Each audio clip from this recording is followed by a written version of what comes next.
전 세계에 계신 멜콩TV 시청자 여러분 반갑습니다. 최진영 변호사입니다. 매주 수요일 최진영의 쓴소리 바른 소리로 한 주에 전국을 예측하고 또 평가하고 미래를 한번 예측해보는 그런 코너를 갖도록 하겠습니다. 저희가 진행을 하다 보면은 주로 또 모신 분들의 의견을 주로 들어야 되기 때문에 제 개인적인 의견을 말씀드리기엔 참 조심스러운 부분이 있습니다. 그래서 이번에 특별한 코너를 새로 한번 만들어서 최진영의 쓴소리 바른소리, 제가 그동안 모아서 쓰고 어떻게 보면 발표했던 언론에 냈던 조중동이나 그 시사저널 등에 냈던 책, 칼럼을 모아서 쓴 책 이름이 최진영의 쓴소리 바른소리였는데요. 이번에는 정론직필을 지향하는 우리 멜콩TV에서 최진영의 쓴소리 바른소리란 코너를 만들어서 말씀드린 것처럼 한 주의 정치적 이슈 짧게 정리하고 그에 대한 평가, 나아가 미래에 대한 예측을 해보는 시간을 갖도록 하겠는데요. 이번 첫 우리 순서로서 2024년 하반기 전국 대예측 시나리오를 한번 팍팍 풀어보겠습니다. 첫 번째, 다가오는 7월 23일 국민의힘 전당대회에 대해서 간단히 말씀드리겠습니다. 지금 나온 분들이 뭐 다 잘 아시다시피 사국지가 됐습니다. 이 가나다 순서로 한다고 하면은 나경원, 또 원희룡, 또 한동훈, 물론 윤상현 의원도 계시네요. 후보까지 해서 사국지가 돼 있었는데 실질적으로 현재 이 상황을 봤을 때는 물론 스타트 후보 등록하기 전에는 어대한, 어대명, 어차피 당대표는 한동훈이다, 이런 얘기가 있었었는데 예상과 달리 원희룡 전 국토부 장관이 급하게 이렇게 보면은 출사표를 던짐으로써 만만찮은 이런 그 전당대회가 되는 것 같습니다.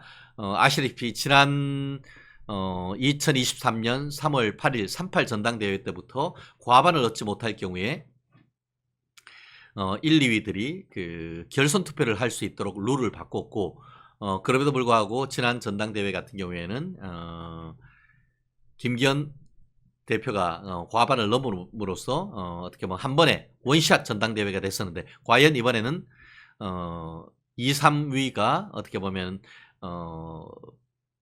힘을 합쳐가지고 1등을 공략하는 그런 어떤 결선 투표까지 갈 것인지도 한번 많은 부분들이 예측을 하고 있는 것 같은데요. 여러분들은 누가 될 것 같습니까? 댓글에서 봤을 때도 여론이 굉장히 나뉘고 있는 그런 모습을 보이는데요. 사실 제가 6월 25일 6.25 날 제 고향인 구미에 가서 구미 시민들을 상대로 해서 제가 이런 2024년 이 하반기 전국 대예측을 하면서 4명의 어떤 그 후보들 중에 누구를 많이 지지하시는가 여쭤봤더니만 특히 여성 유권자, 여성 보수 유권자들 같은 경우에는 거의 일치해서 한동훈이요, 이런 얘기하는 모습을 봤습니다.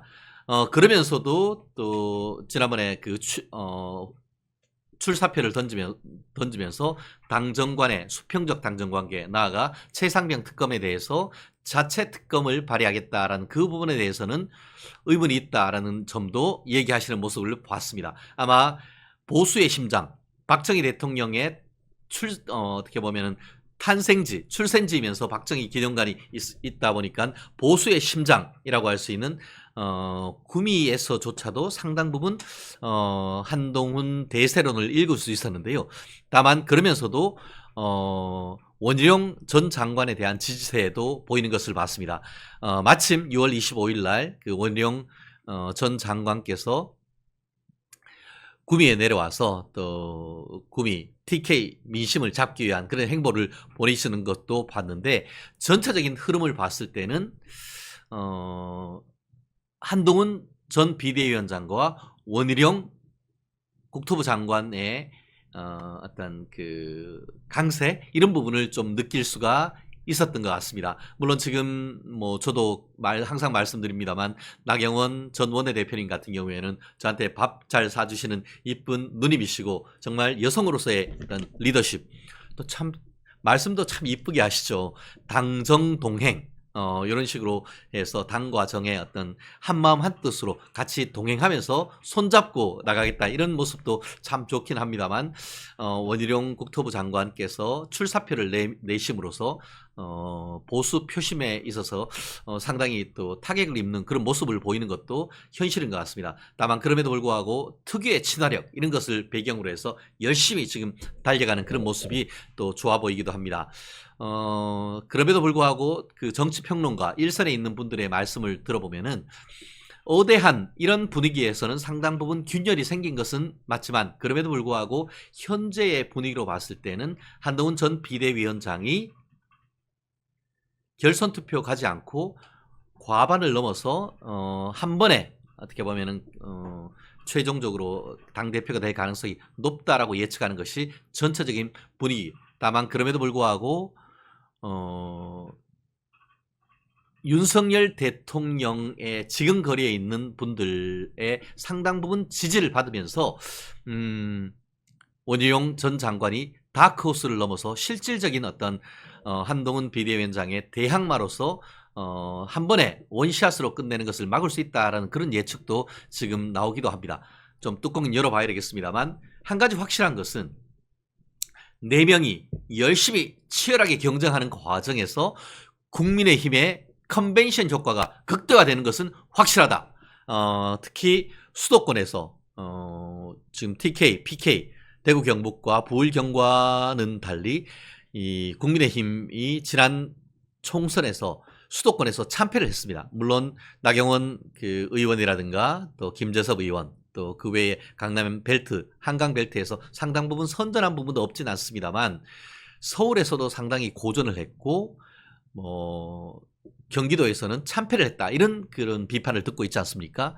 결국 국민의힘으로서는 전당대회이기 때문에 당원들의 의견도 굉장히 중요합니다만 어쨌든 2년 뒤에 지방선거, 3년 뒤에 대통령 선거를 앞둔 수권 정당으로서는 수도권의 민심을 모아 이 정당 지지율을 높일 수밖에 없고 그것을 그 배경으로 해서 함께 윤석열 정부의 어떤 지지율도 끌어올릴 수 있는 그런 전략이 지금 필요한 시점이 아닌가 하는 생각이 있고 아마 그러한 점이 현재의 한동훈 전 비대위원장의 전략의 핵심으로 지금 자리 잡고 있는 것이 아닌가 생각을 합니다.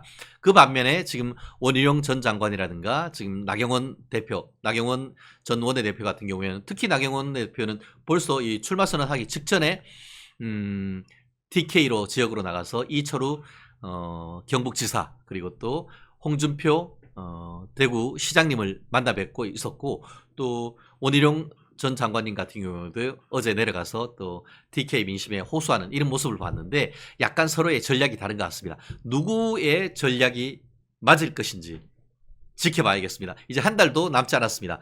어떤 경우에든 어쨌든 열심히 경쟁은 하되 인신공격 뒷담화하기 이런 부분은 자제하면서 정말 당원들의 축제로 그 가운데서 중도 민심까지 표심까지 끌어안아서 국민의힘의 지지율이 쭉쭉 상승하는 그런 모습 보고 싶지 않은가 생각을 합니다.